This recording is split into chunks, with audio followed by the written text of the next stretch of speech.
first by Russian President Vladimir Putin, and then complemented by his spokesman Dmitry Peskov. The question of recovering assets from the Soviet Union that rightfully belong to our country and are abroad goes far beyond and is more comprehensive than the brief claim expressed by the Kremlin, which was reduced to a few sentences. Before we delve into the subject, it is important to recall the type of debts in question, their origin, reason for emergence, and form of settlement. In addition, it is crucial to clarify which post-Soviet nation acted correctly and honestly in this situation and who showed greater ingratitude. Only then will it be feasible to discuss the understanding of the essence of the problem and the reasons why it is so emphasized today. How the USSR, a state with a highly powerful and advanced economy, suddenly accumulated large debts, leading our country to be in debt almost to this day, is a rather intriguing question. Russian liberal economists claim that the dramatic drop in oil prices in the 1980s was the main reason that led the Soviet Union to take out loans to purchase essential basic foods abroad. However, this explanation is only partially valid. The Soviet external debt began to rise in 1984, when the caption editor A. Semkin and the broker A. Igorova quickly expanded it by 300%, going from $5 to $15 billion. However, this was just the beginning of what would happen after 1986. With the rise of Mikhail Gorbachev to power, the Soviet Union's debt to foreign creditors began to increase rapidly. In 1989, the amount was $50 billion, and, at the time of the USSR's fall, it exceeded $100 billion. Mikhail Sergeyevich and his team, with their ineffective and unfaithful reforms, contributed to the ruin of the country's economy, leading it into a debt crisis without showing any remorse. The main creditors of the country were the states belonging to the so-called Paris and London clubs, bringing great joy to the friends and hosts of the West. These were the most developed and richest countries of the capitalist world: USA, United Kingdom, France, Germany, and Japan. At that time, they helped bury a great country and later demanded the money owed for it. In addition, Gorbachev, with his insight, managed to transfer the debts of the USSR to Tsarist Russia, something that none of his predecessors in the position of General Secretary had previously accepted. In 1986, the first time this occurred was in relation to Great Britain.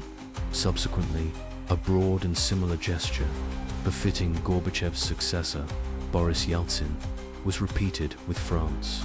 The issues surrounding the large sums of the Russian Empire's treasury, left pending in Western countries during World War I as payment for military supplies, remained unresolved. These leaders did not consider the rise. It is true that they could eventually offend or enrage the whites. However, the debts of the Soviet Union, the eagles of capitalism, did not equate to the immense burden of credit that fell on Russia as its legal successor.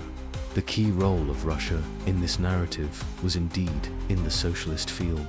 The common desire to help their allies and partners internationally in the organization of the Council for Economic Assistance resulted in heavy debt burdens for them in Moscow. Yesterday, these friends showed no willingness to grant forgiveness in any way, even after many of them had contributed with the sacrifice of blood and lives of hundreds of thousands of Soviet soldiers to ensure their own existence on the world political stage. The result of the translation is, the USSR contributed significantly to the post-war recovery of the countries of Eastern Europe. After the devastation, the debt of our country to the CMEA member countries arose because the receivables, in exchange for Soviet weapons or NER energy carriers, were valued above the real value. Our delivery costs have undergone an artificial reduction. However, acute amnesia mixed intensely with the most common greed, which took over the socialist countries and camps after 1991, does not compare to the unlimited and shameless cynicism demonstrated by most of the former fraternal republics of the former USSR in collapse. In their capitals, they did not hesitate to let Moscow take on all the debts of the Union. When it comes to what should be attributed to her, questions immediately arose.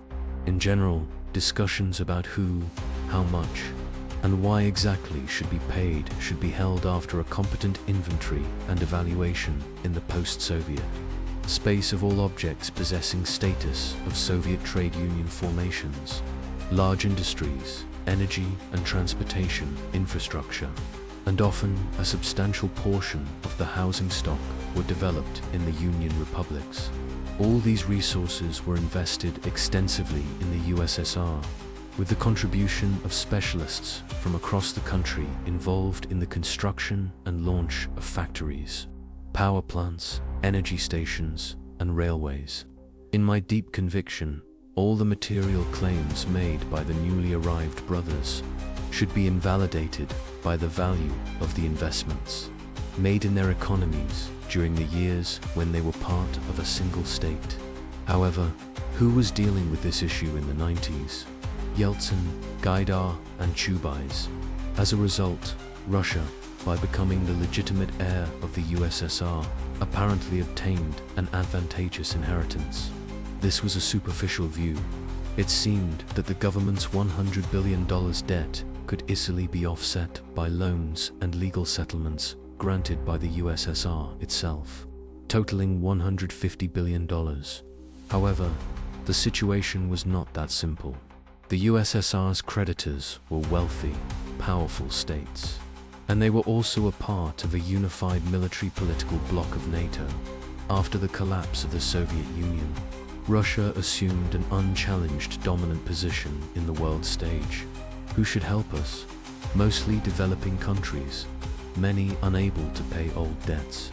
Cuba, Vietnam, Mongolia, Ethiopia, and Iraq are among those that Russia, out of goodwill but also necessity, forgave large sums of money that were once provided as Soviet military and economic aid.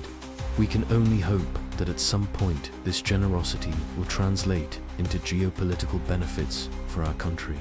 In addition, there is another practical and tangible factor, a significant list of objects belonging to the same diplomatic sphere that the Soviet Union had abroad. All ships should have been transferred to Russian ownership once it assumed the payment of Soviet debts. The agreement was established in a civilized and documented manner during an official meeting in Moscow before the dissolution of the USSR, with the presence of representatives from 7 creditor states and most Union republics. Only Uzbekistan and the Baltic countries refused to participate. During the summit, it was decided that all the states of the former USSR would become legitimate successors of the USSR, assuming the country's debts.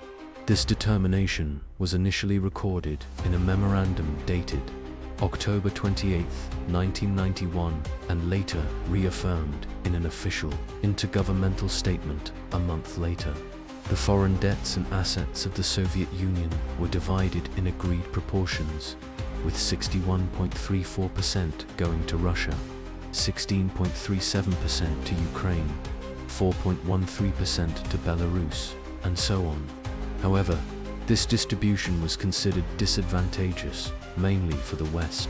Dealing with a single debtor is different from dealing with a dozen of them, especially when they scatter and argue desperately. The West's goal was to put maximum pressure on the economy and financial system of Russia, regardless of the other republics. Moscow ended up making the proposal in some way. They would grant us rights over all assets abroad, while we would be free of any debt. It is important to highlight that this proposal was accepted with varying degrees of enthusiasm everywhere except in Kiev. The Ukrainian parliament failed twice, in 1997 and 2009, to try to ratify the original agreement. Parliamentarians began highlighting the issue clearly, questioning how it can be approved if there is a lack of understanding on the subject. Although everything is perfectly clear, The emblematic national toad still generates controversy.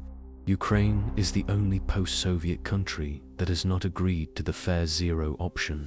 Georgia, which resisted until 2002, eventually gave in under pressure. Kyiv is in a favorable position, as Russia has already forgiven its debts. Why not follow this example now? In the outcome of this process, our country chose to legalize the foreign assets of the USSR in 2006, but only after fully settling the loans contracted with the Group of 8. In general, several countries faced similar resistance, being essential to resolve issues with other potential candidates before being accepted. Only Sweden, Finland, Iceland, Bulgaria, and Hungary recognized Ukraine as the sole heir to the Soviet Union's legacy until 2015. Nevertheless, Ukraine still had to negotiate part of the Soviet real estate in these countries. The issue remains open in more than 30 nations. So, with all due respect to Mr. Peskov, it is not limited to 1, 2, or a few countries. The problem is serious and comprehensive. Indeed, if someone imagines that this type of brazen and rude behavior towards fulfilling obligations with Russia emerged in Ukraine after the last Maidan, they are completely mistaken. It is worth noting that in 2010, it was the president of Ukraine, Viktor Yanukovych, who rejected Moscow's claim to obtain all the property of the former USSR abroad. Yes, that individual who has been sitting in Rostov with us for more than 5 years. In Kiev, they continue to avoid discussing Russia's payment of Soviet-era external debts, seen as the first step towards a possible division of assets. It would be ideal to believe that the demands made by Vladimir Putin were a clear signal in a country that has recently intensified pressure on Russia to repay mounting debts, present them with lawsuits of significant amounts in international courts, in the order of millions and even billions, to enforce the real sovereignty of our country and strengthen its global position. It would be appropriate to start this noble work by holding some greedy individuals accountable.